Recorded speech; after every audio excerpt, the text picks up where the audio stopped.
Caminhamos a passos largos em direção ao final desta viagem a Israel. Andamos por Jerusalém e arredores, mas ainda nos falta dar um salto até Belém para visitar a Igreja da Natividade. Mas para já, seguimos no Museu de Israel, onde ainda nos falta ver algumas descobertas verdadeiramente extraordinárias.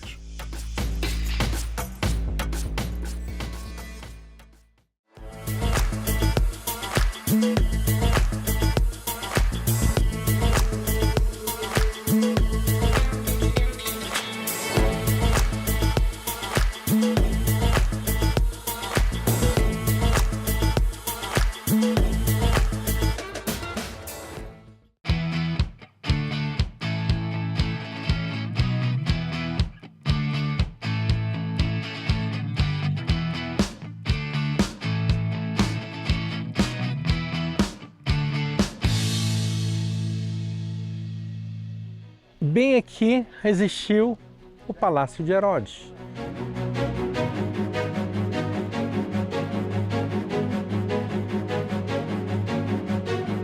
Herodes construiu 3 torres, uma para Miriam, uma para Azael e outra para Hípicos. Essas torres foram derrubadas, apenas uma está intacta, só não sabemos se é Hípicos ou Pazael, mas uma delas existe hoje. O palácio está bem na entrada da Cidade Velha, onde se encontra o portão Iafo.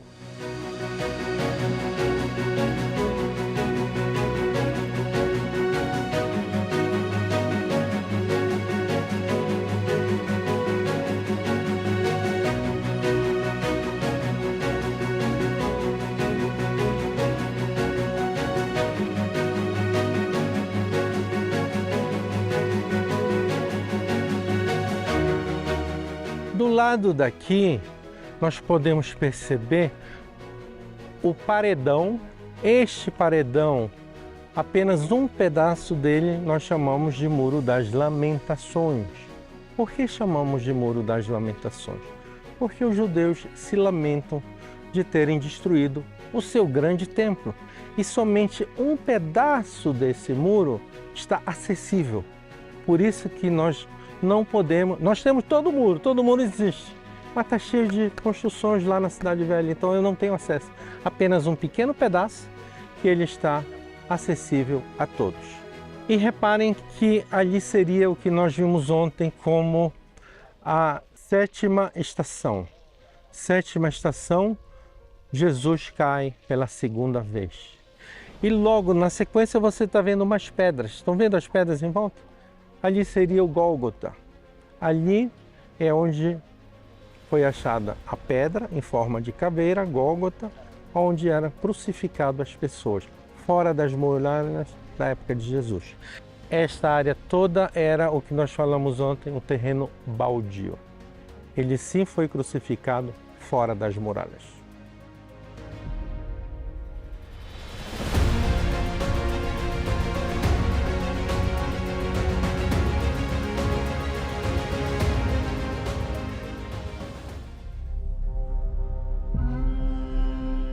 Os achados arqueológicos trazem consigo a força que valida séculos de história entre culturas e gerações, mas são igualmente o martelo que quebra mitos e ilusões, uma vez que não estão sujeitos ao politicamente correto nem a revisionismos históricos.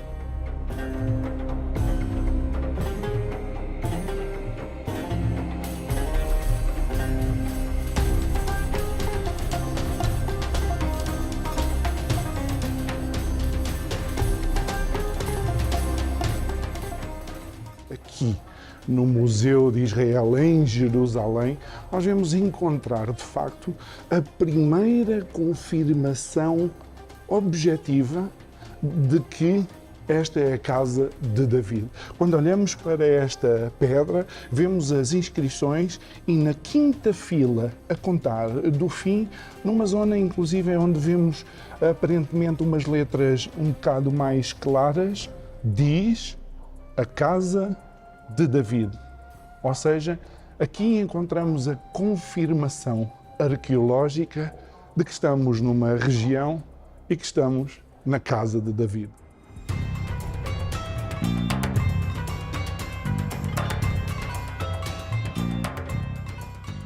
E acaba por ser importante mencionar também esta pedra especificamente e o que lá está escrito. Primeiro porque vem no livro de Isaías, e isto vem na sequência da nossa passagem ali há pouco, pela exposição onde estão os manuscritos do Mar Morto, encontrados em Qumran.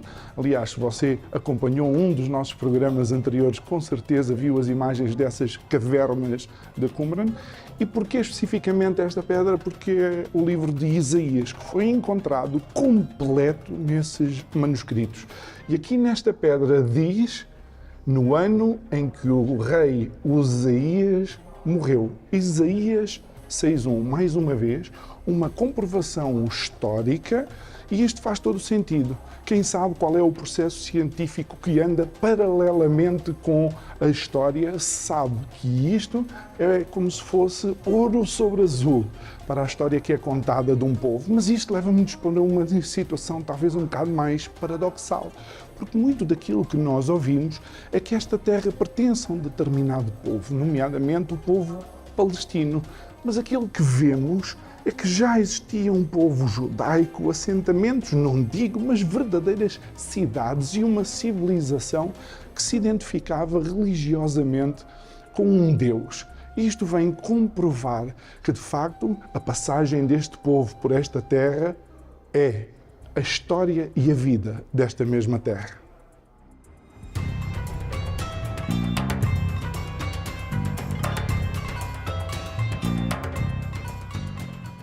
E nem todos os achados arqueológicos têm a dimensão de pedras ou de outros objetos tão grandes que não os conseguimos deixar de ver. Há achados arqueológicos que são, e desculpem a expressão, verdadeiros milagres.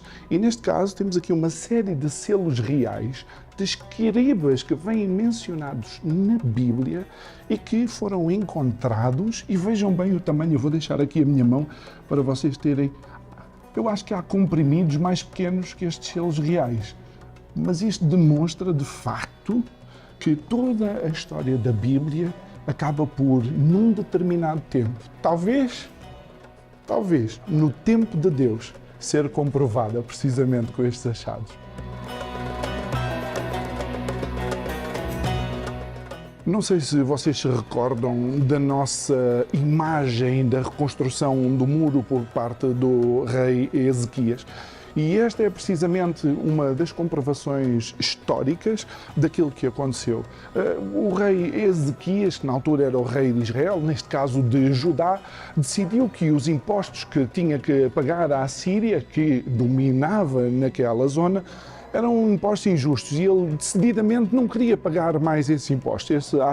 Esse ato de rebelião só podia significar uma coisa: guerra. Bom, e o que é importante numa guerra? Água. E porque a água é importante, uma das primeiras medidas foi desviar o curso da água para poder abastecer o seu povo e os seus exércitos com essa água. E esta pedra vem precisamente comemorar, por assim dizer, naquela época, o final da obra do desvio dessa água.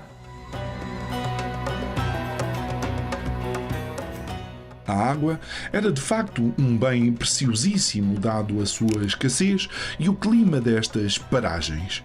Conseguir transportá-la para onde era necessário estava nas prioridades de todos.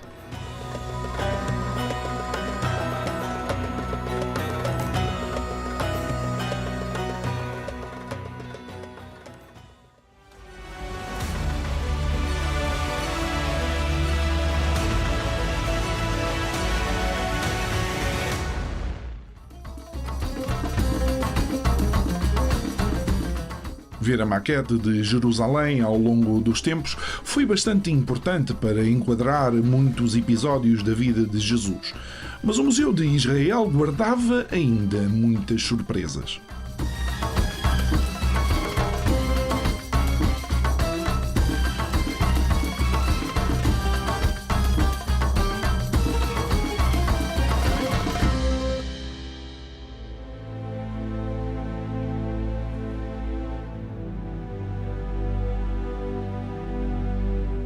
Para a história, muitas vezes é a morte que deixa pistas e certezas quanto à vida e existência de certos personagens.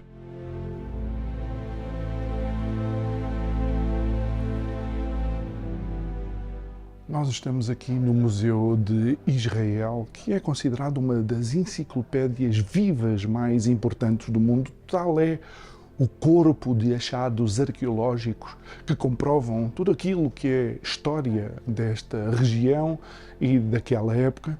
E para quem conhece a Bíblia, esta sequência, de alguma forma, de objetos acaba por ser absolutamente significativa. Primeiro, nós vemos aqui o sarcófago do chefe do Sinédrio, de seu nome Caifás. É um nome que podemos encontrar na Bíblia e é participante de um episódio, obviamente, conhecido. Esta segunda pedra é original. Se calhar você já viu em episódios anteriores, quando estávamos em Cesareia Marítima e era um administrador daquela zona, representante de Roma. Não sei se você se lembra. Pôncio Pilatos. E aqui está a pedra original. Aquilo que nós filmámos em Cesareia Marítima era uma réplica e, obviamente, fazia todo o sentido a réplica estar naquela zona. E agora é um momento talvez de maior emoção, porque vamos mostrar um objeto que foi encontrado, já calcificado, e que vem comprovar provavelmente uma das formas mais horríveis que o Império Romano tinha para executar aqueles que eles consideravam os infratores. Neste caso, a crucificação. E aquilo que nós podemos ver aqui é um prego a atravessar aquilo que seria o punho de um infrator, de alguém que tinha sido condenado à crucificação. Aquele osso e aquele prego enferrujado, a dobra era feita a posteriori e era precisamente para o corpo não deslizar. É por isso que os soldados dobravam a ponta do prego para dentro. Isto, obviamente, faz-nos pensar não só única e exclusivamente no sofrimento daqueles que morreram dessa forma, mas, de facto, faz-nos pensar na morte que mais marcou esta região, a morte de Jesus Cristo.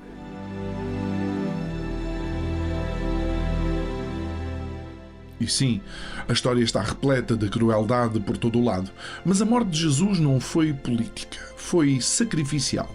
Foi o Cordeiro de Deus que tira o pecado do mundo.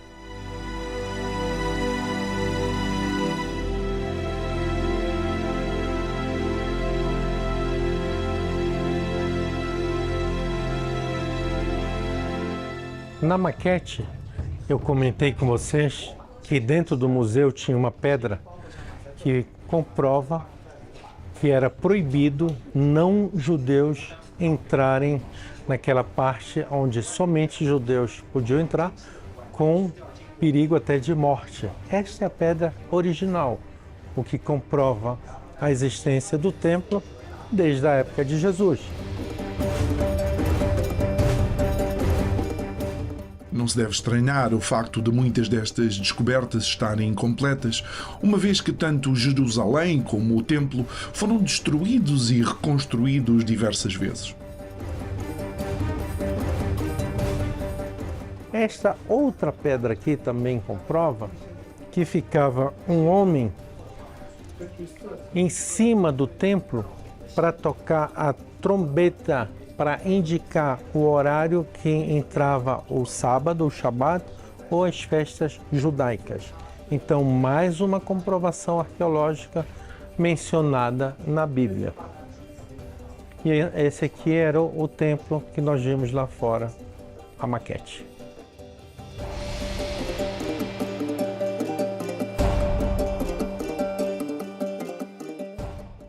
Estas são as pedras de Milens, aquelas pedras que eram usadas para demarcar a estrada que nós comentamos em Cafarnaum. Então, mais uma vez, eu tenho outro achado que comprova a importância da Via Maris. São essas pedras que são usadas na Via Maris.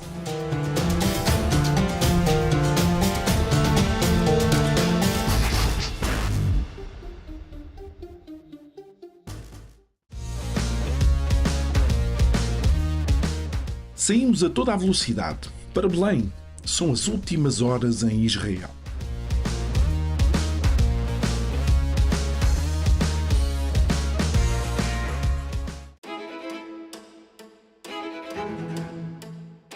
E se Jesus morre em Jerusalém, já o seu nascimento foi na cidade de Betlehem, ou Belém. Nós vamos agora entrar na Igreja da Natividade e eu vou utilizar uma entrada que tem uma característica, não sei se você vê, que agora é, digamos, uma porta pequenina e já vão ver o que eu tenho que me baixar para entrar, mas se reparar, há um arco maior por cima que era a porta, a abertura durante o Império Otomano. E durante esse tempo entravam cavalos, entravam camelos, tudo passava por aqui. E o que é que tem a Basílica da Anunciação de especial? Basílica construída da Natividade, aliás, Basílica construída por Santa Helena. É o local onde a tradição diz que se deu a concepção de Jesus Cristo. Então vamos lá experimentar, ver se eu consigo entrar por aqui.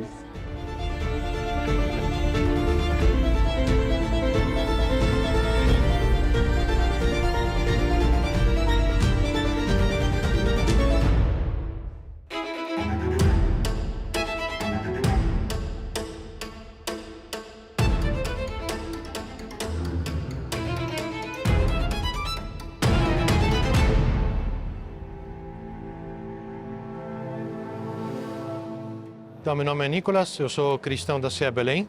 E nós estamos aqui na Basílica da Natividade, o lugar do nascimento de Jesus. E a primeira igreja construída em cima da Gruta do Nascimento no século IV, construída por Santa Helena, mãe do Emperador Constantino, e reconstruída no ano 540 por Emperador Justiniano. A porta principal da igreja é uma porta pequenina que foi feita para não deixar entrar cavalos e camelos, hoje em dia conhecida como Porta da Humildade. Para entrar vocês têm que abaixar para respeitar o lugar santo. E essa porta se compara com a parábola de Jesus. É mais fácil que entre um camelo com o olho de uma agulha com rico às portas do céu. Então essa parte que nós estamos é a Igreja Ortodoxa Grega, que tem quase 1500 anos. E aqui temos uma mostra do piso do século IV, chão da primeira igreja.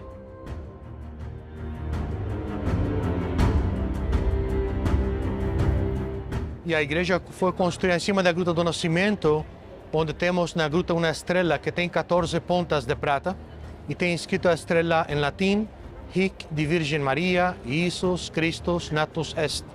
Significa que da Virgem Maria nasceu Jesus.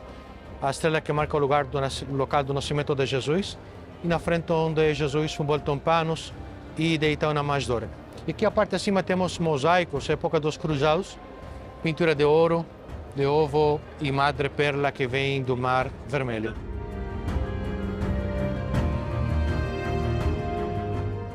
A imponência deste lugar é um atestado à sua importância, tanto histórica como religiosa, uma vez que é um lugar de peregrinação para milhões de pessoas.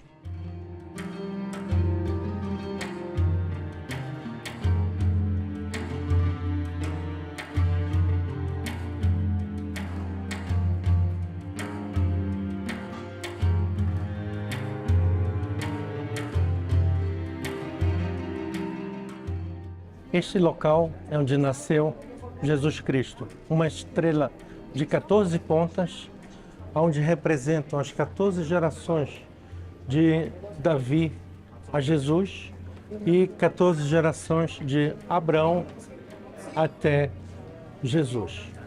Aqui eu tenho também um local onde houve a manjedoura. Logo depois que ele nasceu, ele é colocado na manjedoura.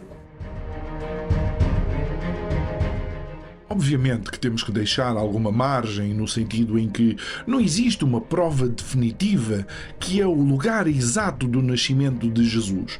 Mas nunca foi acerca do lugar, mas sim acerca de quem nasceu.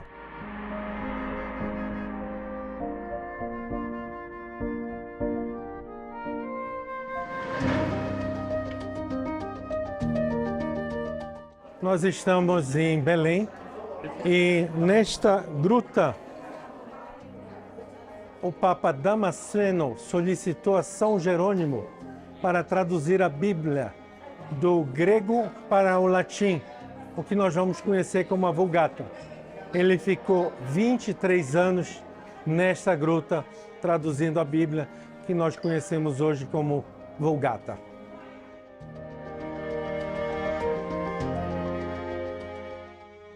I am the Greek Orthodox High Priest of the Greeks and here in the Church of Nativity since 53 years.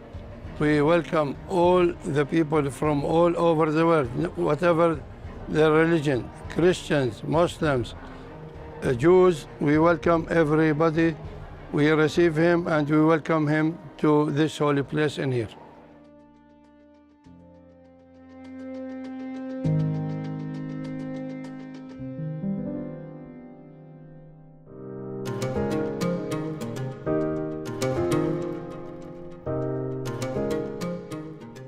Samuel, nós estamos nos últimos momentos desta temporada que estivemos aqui em Israel e, de facto, eu não posso deixar de agradecer todo o teu esforço, toda a tua dedicação e, de facto, a amizade que fica de sermos acompanhados pelo guia brasileiro em Israel. E já agora, já que isto não tem script, como é que é a despedida oficial em Israel quando nos despedimos de alguém? Shalom, que é paz. O shalom é na entrada, é na saída, é tudo. E lehitraot. Lehitraot quer dizer até logo, até breve. Então, shalom, lehitraot. Lehitraot. E eu peço que Deus abençoe a todos vocês. E você, telespectador, não se preocupe que vai chegar o momento de você vir visitar a Terra Santa. Deus preparou algo muito especial para você. Tenha fé.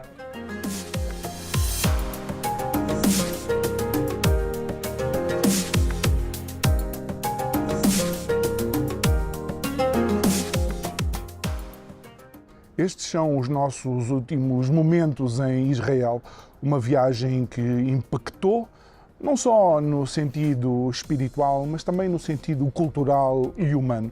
Estar aqui, naquela que é chamada a Terra Santa, tocou o coração de cada um de nós. Tocou o meu, tocou o coração de toda a equipa que comigo aqui esteve. Mas eu quero terminar, acima de tudo, com o desafio para que você um dia decida também, com os seus próprios olhos, ver a terra de Israel, conhecer a Terra Santa, sentir o ambiente que aqui se vive e ter um encontro com a história. Fica o desafio para que um dia você decida visitar esta que é chamada a Terra Santa.